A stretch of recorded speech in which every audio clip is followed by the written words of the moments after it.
Hello, and welcome to the Middlesex Chamber Today. My name is John Guerin, and it's a pleasure to be with you once again as we talk about the Middlesex County Chamber of Commerce, its many activities, its people, and in particular, we're going to be talking about work development.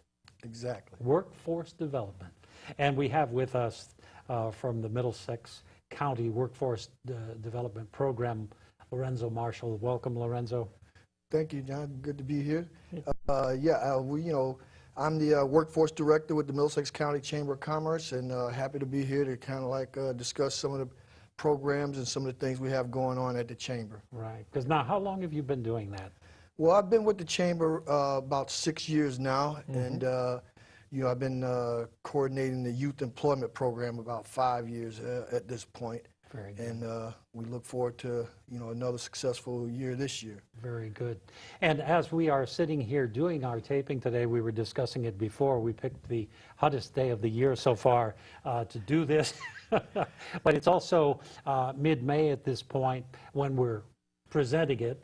Well, as folks will be seeing this, it'll probably be a little bit later. So I know you talked about the youth workforce program, and that the actual applications are out there now. Maybe give us a little bit of an idea about the program itself, how it works, application process, and where they go. Absolutely. Right now we're in the application phase of the program, which we initiated. We started the application process the 1st of April. That process runs through June 5th. So any interested young people between the ages of 14 and 21 are eligible to apply for the program. It is an income-based program. It's a thorough application process, so they must complete that thoroughly, provide all the documents that are asked for in the application, and then they will return that back to the chamber.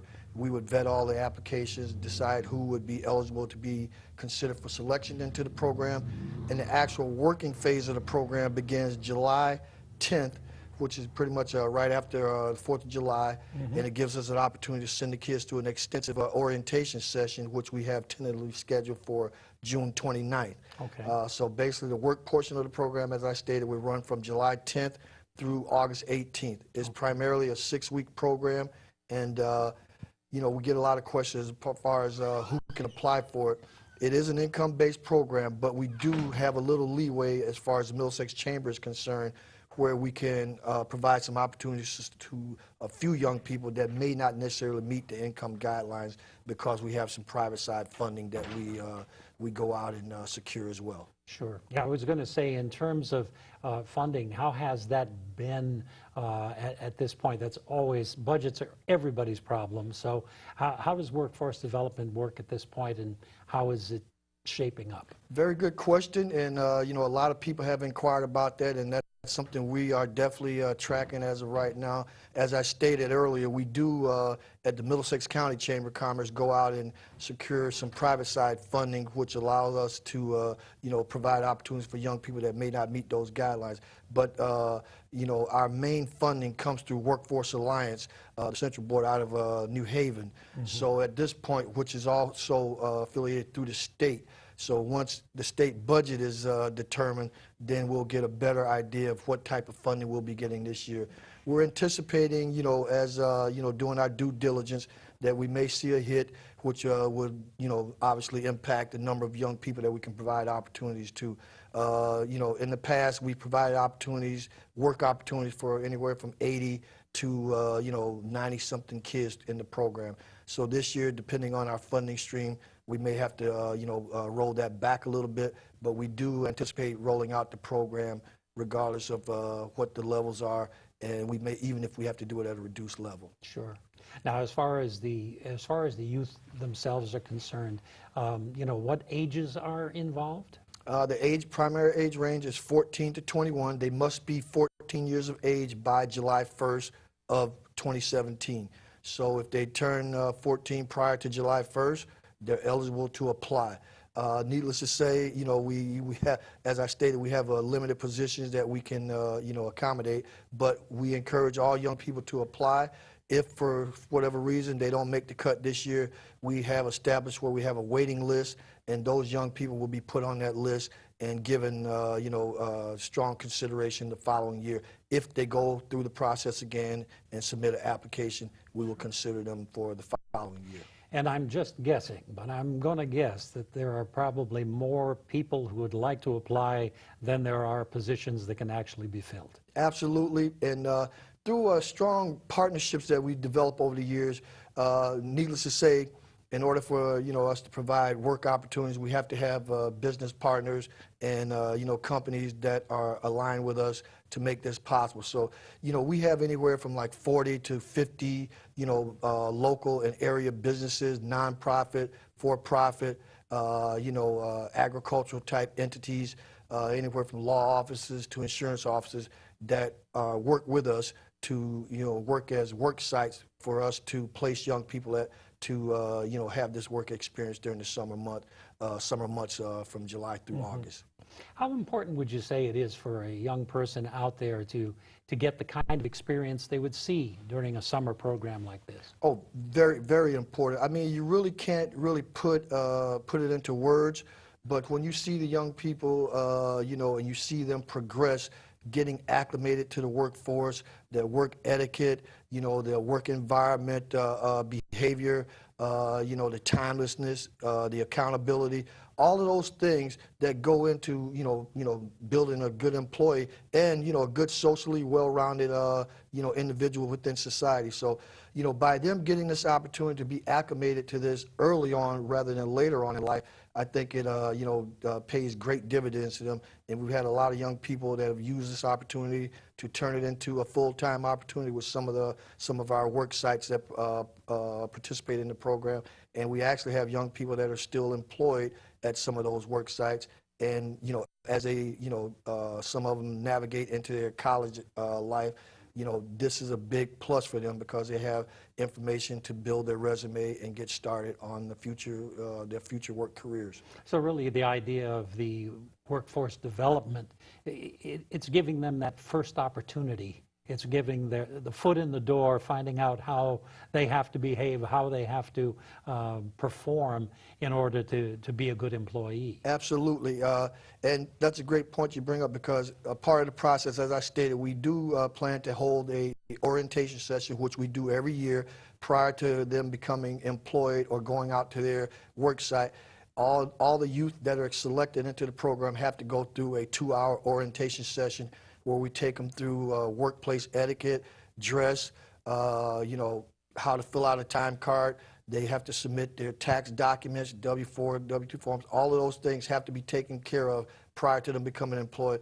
And needless to say, for the most part, a lot of them, it's their first opportunity or first exposure to this. So, this just allows them to work in a, more accepting environment with our staff that works with them to go through this process. So needless to say, the next time they're exposed to it, it'll be a lot less stressful situation for them, we hope. I've got to imagine, too, that for a lot of these young folks, especially the 14, 15-year-olds, even the 16-year-olds who are getting involved for the first time, it has to be an eye-opening experience for them to realize all these little things they have to do. I just want to work. Right. And that's basically what it is. We vet every application. I read every application, and I can tell you I run through some interesting comments and things as it relates to the work environment. But primarily, that's what they want to do. They want to work. They want to, try and accrue some, extra money. And one thing we've incorporated into our program is we, as part of our orientation, we expose all of our young people to a basic financial literacy component in the orientation. And Rosa Carrero, Community Outreach with Liberty Bank, comes in to do that for us.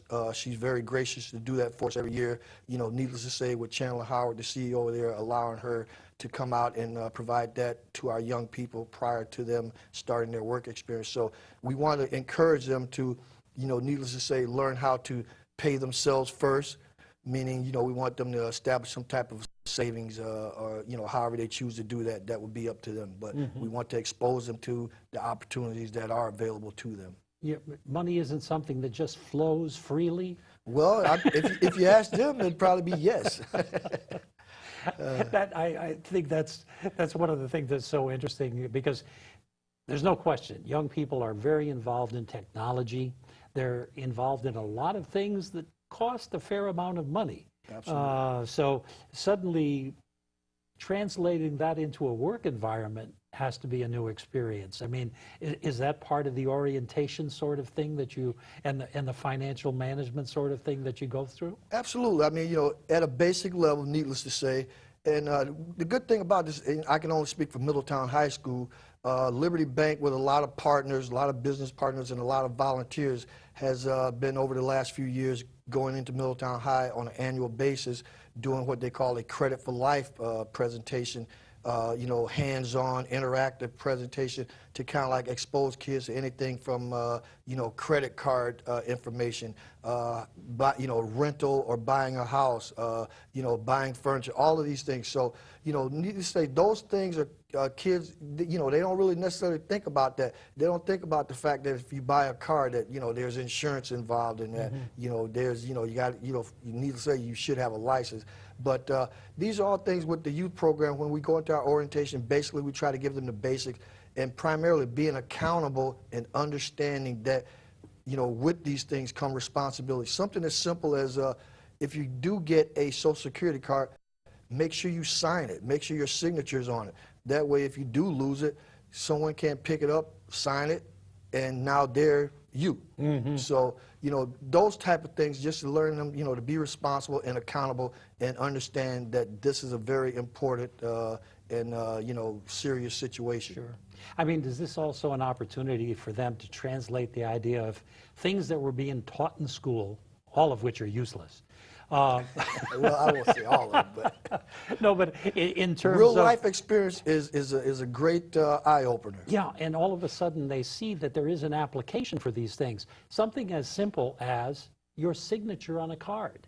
Because again, there are a lot of people today they sit there and say, well, no, everything's done on the computer. I don't use script writing anymore. Right. But the idea of being able to write your own signature is very important. Very important, and you bring up a great point. I was just talking to a young lady that works in our office, Haley Stafford. She's been a great assistance to us over the last couple of years, and we were just talking, because I kind of like lean on her quite a bit to get, information on the millennials and the younger generation. And one thing about this younger generation, they've come up with where they don't really do a lot of hands-on writing. Right. It's more everything is with the computer or the cell phone or whatever. So with the application process, we try and encourage, the kids to do this on their own. Needless to say, yes, parents, if they're under the age of 18, will have to sign off on it.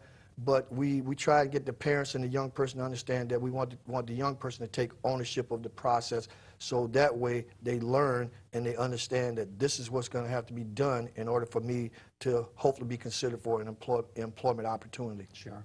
Well, in all seriousness, I was trying to make the point that there are things that are taught in school that really do translate to real life. Absolutely. and needless to say, because I've been a proponent of this for a long time, the financial literacy piece is something I've been hounding on for the last 30 years, and I'm glad to see at least a little bit of it is being incorporated into the teaching environment. So when our kids do graduate from high school or get out of high school and move into life, they have a bit of understanding of the financial component of life. Not just making money, but you want to be able to retain money and hopefully help your money grow and, live a good life. Sure. The idea of what banks are for, what checking accounts and savings accounts Absolutely. and credit cards. Absolutely. I mean, all these things that can very easily be taken for granted. Absolutely. With that. Now, of course, we've been focusing primarily on the youth program at this point, but I know workforce development is much broader in terms of the things that you do get involved in, through that office and through the Middlesex County workforce programs. Are there any other that you'd like to maybe touch on a little bit during our program today? Absolutely, and these are things that will be going on as we move forward. A couple of things I can just speak on quickly that we've pretty much culminated. We have what we call our 21st Century Advanced Office Training Program, which is part of our Workforce Development Initiative as well, through our partnership with the Workforce Alliance. And you know, that allows us to provide career development opportunities to individuals that may be in between jobs or may have lost their job. And what this is geared around is the Microsoft Office product. We have classes related to Microsoft Office Word, Advanced Word, Excel, PowerPoint, Access. We also have a segment where we have a grant writing class as well. Individuals that may be in business that want to get a little bit better understanding of how to secure grants. We have a grant writing course that we offer as well, and a couple other classes. We have a how to land your dream job class, and all this information can be accessed through our website at middlesexchamber.com. And as of right now, the 21st Century Advanced Office Training Program, we're just wrapping that up. That wraps up next week, actually. I think May 23rd will be our last class offering, which is Intermediate Excel. So once that class finishes up, we'll be done for the spring portion of the program. And as I stated earlier, depending on funding, we may offer that program again in the fall. One other program that we finish up under our workforce initiative is what we call our Cook to Chef program, Cook Chef program. And that's through a partnership with Vinyl Technical High School. The program is based out of their culinary department, and the chefs that oversee that department actually train individuals that we secure through memberships, businesses within the chamber. We provide an opportunity for them to send some of their employees through this training at no charge to them, and give them the opportunity to get 60 hours of training in culinary training, and once they complete that program, they will get certification in that Cook Chef program. And another component that we've been able to incorporate over the last couple of years is Serve Safe. They would get served, if they do the desired recommendations and pass the exam, they will get the Serve Safe certification, which is a requirement now in the restaurant industry. So that's providing a service to our members at no charge, and getting their employees up to speed, and hopefully so they can advance themselves within the the culinary workforce. Yeah, and I feel in many ways that we've really just scratched the surface of what you do and what goes on at the workforce development in those programs. But certainly, I know you mentioned the MiddlesexChamber.com. Yep. They can certainly go online. They can go to the Middlesex Chamber site Website. and look under Workforce Development tab. Yep. And at that point, they'll see a listing of the different types of programs that are available. Absolutely. So that they get an idea of what might be appropriate for them. I think it was well worth starting off with the youth program and everything that does, because it's a starting point. But for so many people, changing careers is very real. It's a concern, and it's something that the Middlesex County Chamber of Commerce, we take seriously, and we try to provide it through our funding with our partnerships with Workforce Alliance, and I forgot to mention with the Department of Labor. For example, June 20th, we will be having a career expo at the Radisson Hotel in Cromwell. That'll take place from 11 o'clock to 2 o'clock. Any job seekers out there that may be in between employment, we'll have over 40 different businesses represented looking to hire individuals. So if you are out there looking for employment, you can check our website at middlesexchamber.com, or feel free to give me a call at the chamber, Lorenzo Marshall, 860-347-6924. I'll provide you with more information if needed. And those companies will be there looking to hire people, and that's through a partnership with the Department of Labor, and I believe Middlesex County Chamber of Commerce is one of the only entities that they partner with, because we've proven that we can put on a successful career expo, and they can see the benefit from that as far as the individuals that are involved with that. So, and I want to just stress, we will also have a meet and greet, which will start at 8:30 prior to the career expo. So any individuals that are interested, please come out to the Cromwell Radisson on June 20th at 8:30 for the meet and greet, and 11 o'clock to 2 o'clock for the Career Expo. That's terrific.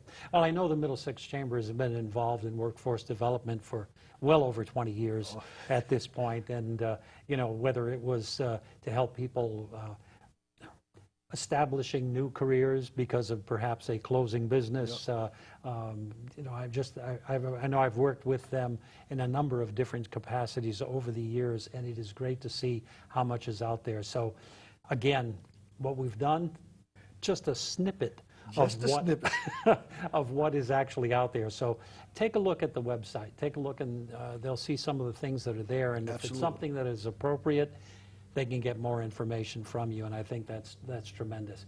I think we're down to about the last 2 minutes of our program at this point, believe it or not, Lorenzo. Is there anything that we should really emphasize or to our audience? Yeah, I mean, the last thing is, you know, recently, two things I'll say. Recently, the American Job Center has reacclimated themselves back into Middletown. At one point, they kind of like moved out of Middletown, but they've come back to Middletown at a, you know, at a smaller scale. But that's accessible at on South Main Street in Middletown, the American Job Center, and they provide workforce development, you know, assistance, career development assistance as well. So, you know, that's another avenue, you know, individuals that may be seeking help can utilize. Also, one other thing is geared more toward our member businesses. And this is something through, like I said, a partnership with the Workforce Alliance as well. The president and CEO, Bill Villano, he does a podcast they call workforcetoday.com. So you can go to workforcetoday.com. You can also access this under our workforce development tab on our website as well. And I encourage our business partners to take a look at that, and that way you can become aware of initiatives and economic development things that are going on throughout the state that, you know, may be able to assist you, or if it's something that may impact your business, you will be aware of that by viewing these podcasts. So that's something I would encourage, you know, our workforce business partners to take a look at. That's fantastic. Well, Lorenzo Marshall, thank you for representing the Middlesex County Chamber and the workforce development programs. I think we've given our viewers something to think about and a lot of, we hope, useful information, and that you will put it to use and that you'll go to the website and the number of them that are out there. There are links and connections, as Lorenzo mentioned, through the Chamber website as well. And for the Middlesex County Chamber of Commerce, this is John Guerin saying thank you for having been with us, and please come back again for more programs. Thank you.